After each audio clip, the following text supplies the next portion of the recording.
ఉదయకాల సమయంలో దేవుని వాక్యాన్ని మనం ధ్యానించుకొని ప్రార్థనలోకి వెళ్దాం.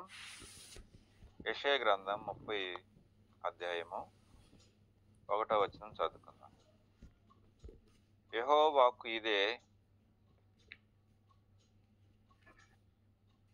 యెహోవా వాక్కు ఇదే, లోబడిన పిల్లలకు శ్రమ, పాపమునకు పాపము కూర్చుకున్నట్లుగా వారు నన్ను అడగక ఆలోచన చేయుదురు. నా ఆత్మ నియమింపనది సంధి చేసుకుందరు. వారు నా నోటి మాట విచారణ చేయక పరోబలము చేత తాము బలపరుచుకున్నటకు ఐగుప్తు నీడను శరణుజొచ్చుటకును ఐగుప్తుకు ప్రయాణము చేయుదురు. ఇచ్చిన వాక్యాన్ని దేవుడు మన ఇనికిడిలో దీవించి ఆశీర్వదించుగాక. ఇంకొక వాగ్దానాన్ని కూడా జ్ఞాపకం చేసుకుందాం ఈ సమయంలో.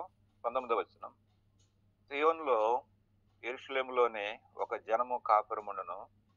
జనమా, నీవిక ఏమాత్రము కన్నీళ్లు విడవవు. ఆయన నీ మొర విని నిశ్చయముగా నిన్ను కరుణించును. ఆయన నీ మాట వినగానే నీకు ఉత్తరము ఇచ్చును. ఇంకొక మాట చదువుదాం. 18వ వచనం, ఇదే అధ్యాయంలో 18వ వచనం, కావున మీ యందు దయచూపవలనని యెహోవా ఆలస్యం చేయుచున్నాడు, మిమ్మల్ని కరుణింపవలనని ఆయన నిలవబడి ఉన్నాడు. దేవుడు ఈ దివ్యమైన చిన్న వాక్య భాగాలను మన ఇనికిడిలో దీవించి ఆశీర్వదించునుగాక. ఇక్కడ ఇశ్రాయేల్ ప్రజలు వారు దేవునికి నియమింపనటువంటి వాటిని, దేవుని ఆలోచన చేసుకున్నటువంటి వాటిని, మరి దేవుని ఆత్మ నియమింపనటువంటి వాటిని వారు ఇశ్రాయేల్ ప్రజలు కోరుకుంటూ వచ్చారు.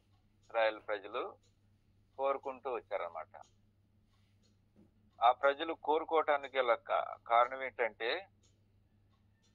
దేవుని మీద పూర్తిగా తమ మనస్సును తీసేసుకున్నట్లుగా ఈ అధ్యాయంలో మనం చూస్తాం. కాబట్టి 30వ వచనం కానించి 12వ వచనం వరకు వారు పాపములో ఉన్నారని ఇక్కడ దేవుని వాక్యం జ్ఞాపకం చేస్తుంది. తర్వాత 12వ వచనం కాడించి 15వ వచనం, వారు వాక్యాన్ని త్రోసివేసి బలత్కారాన్ని, కృత్రిమాన్ని నమ్ముకున్నట్లుగా రాయబడింది. 16వ వచనం కాడించి మనం చూస్తే చివరి వరకు మనం చూస్తే ఆయనను సమ్మతింపక అని రాయబడింది. సమ్మతింపలేదు.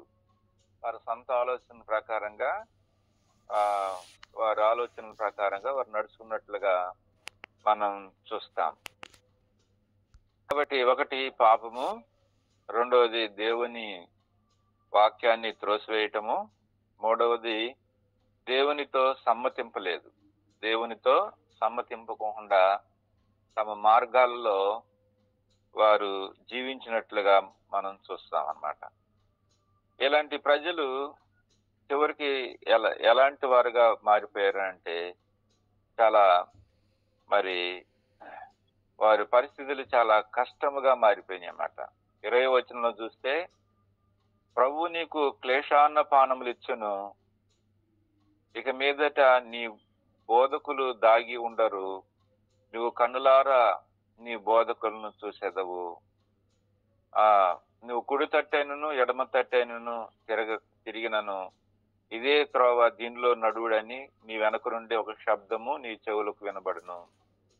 ఇక్కడ బ్లెస్సింగ్ తో కూడిన, ఆశీర్వాదంతో కూడినటువంటి మాటలుగా కనపడుతున్నాయి, కానీ వారున్నటువంటి పరిస్థితులు ఇక్కడే రాయబడినాయి అన్నమాట.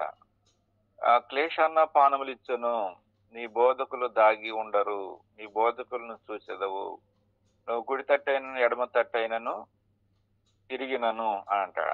తిరిగినను ఇదే త్రోవ అని నీ వెనక నుండి ఒక శబ్దం వినబడును. అంటే వారి యొక్క కష్ట స్థితి ఇక్కడ మనకి కనపడుతుంది.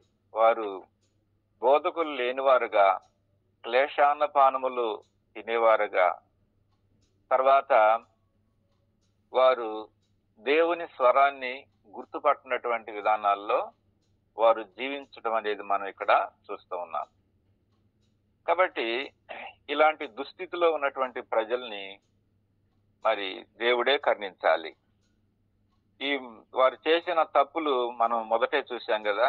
ఒకటి, పాపం చేశారంట. పాపమునకు పాపము కూర్చుకొని, ఏంటి వారు చేసిన పాపం అని మనం చూస్తే, వారు మరి ఫరో బలం చేత బలపడాలనుకున్నారు.